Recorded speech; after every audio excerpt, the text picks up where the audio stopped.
Think about your future children for a minute. Are you planning on sending them to preschool? You might not have a choice.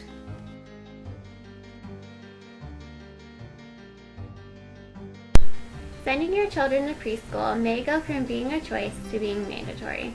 There is a current debate going on among politicians, educators, teachers, and parents about this hot topic in education. According to the article Preschool Education on Britannica Online, preschool originally was an education plan that was geared toward moral, intellectual, and physical education for students from ages 2 to 5. The goal was for children to become socially competent and familiar with discipline and instruction. It initially began with women looking after each other's children and later became more institutionalized. In 1970, only 20% of 3 to 4-year-old children participated in educational programs such as preschool. Head Start is known as the first publicly funded preschool program in the United States. It was created by President Lyndon Johnson in 1965. President Obama supports the expansion of the Head Start program. An emphasis would be placed on states with the use of grants to improve universal preschool. The current state of this issue is why we chose to discuss it. There is a constant, heated debate about whether actual laws should be passed to make preschool mandatory or not. The issue will not only directly affect our own children, but also every single child that enters our classroom. This will personally affect us because we will be teaching lower elementary grades, and students who have not attended preschool may not be on the same academic level as those who have. This is not only an issue in the United States, but all over the world. The Senate of the Philippines recently passed legislation which states that preschool is now mandatory. Because it is becoming a bigger issue in other countries, the United States might soon follow by also making preschool mandatory. There are varying opinions of whether preschool is beneficial enough for students to actually make it mandatory or not. Advocates of preschool often say that students benefit greatly from the programs, while others who are not supportive of the issue say that there are only short-term benefits and the programs do not affect their education in the long run. Preschool really starts early with the tradition of immersion into an environment filled with a lot of other people and experiences. The first 5 years of a child's life are the most important because they have the most information retention. Preschool can be counted on to provide a foundation of skills at this crucial point in the child's development. The knowledge gained in preschool can help children in many ways when they enter elementary school. Children who have attended preschool are more likely to be good readers. Studies have been done that show that children who went to preschool have higher ITBS reading scores when tested at age 6 and at age 12. There have also been findings that children who attended preschool have a higher achievement in cognitive readiness skills, word analysis, and math skills. Children are more motivated to do well in school, and there has been evidence of less acting out and troublesome behavior. Children are also more accustomed to socialization due to the interaction with others in preschool.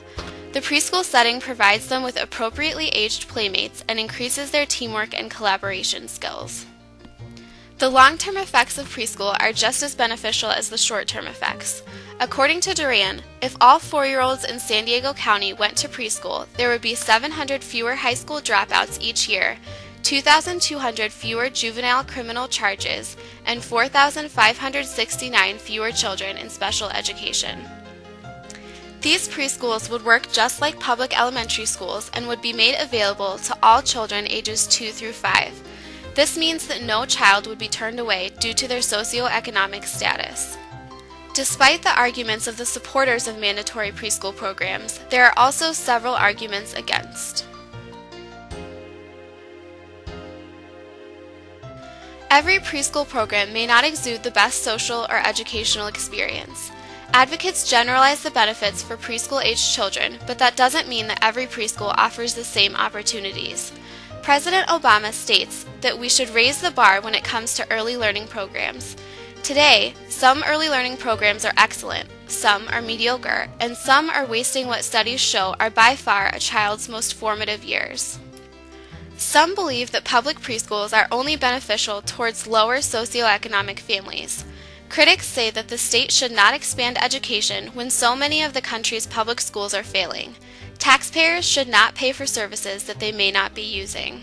Because of the nature of a preschool classroom, students are not able to get the one-on-one attention that they require at this age. They would better receive this attention with parents or guardians at home or in a small daycare setting. Not only do they not receive the required personalized attention, they also are attending these preschool programs for hours on end. Stewart states that kids spend anywhere from 6 to 8 hours each day in preschool programs. When they get home, there's only enough time to eat dinner, take a bath, and go to bed. This causes parents to miss out on spending large amounts of quality time with their children. With the increased emphasis on state and national standards, many preschool administrators are putting academic achievement before the students themselves.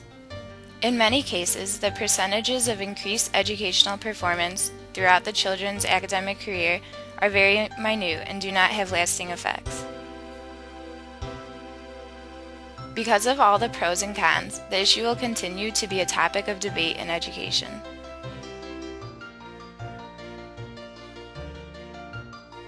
With the rising percentages of immigration in the United States, the percentages of students who are ELL are also rising. In the future, these students can start to receive intervention at an earlier age with mandatory preschool. Many believe that the issue should stay at the state and local level and that it should be their responsibility. However, if the nation were to pass a law in the future, each program would have to be federally regulated. According to Sawhill, who has done numerous studies on economics and education, we should build on the existing system and provide federal funding while allowing states and local communities flexibility to use the money in diverse ways. The responsibility should not be put on any one party. As future educators, we believe that preschool should not be mandatory, but it should remain as an option. Currently, the law does not state that kindergarten is even mandatory, so it almost seems impractical that people are so intensely debating mandatory preschool.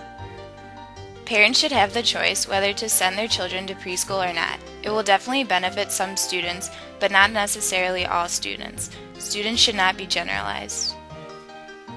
We personally did not all attend preschool, yet we are all in good academic standing in a respected university and are striving towards the same goal of becoming an elementary teacher.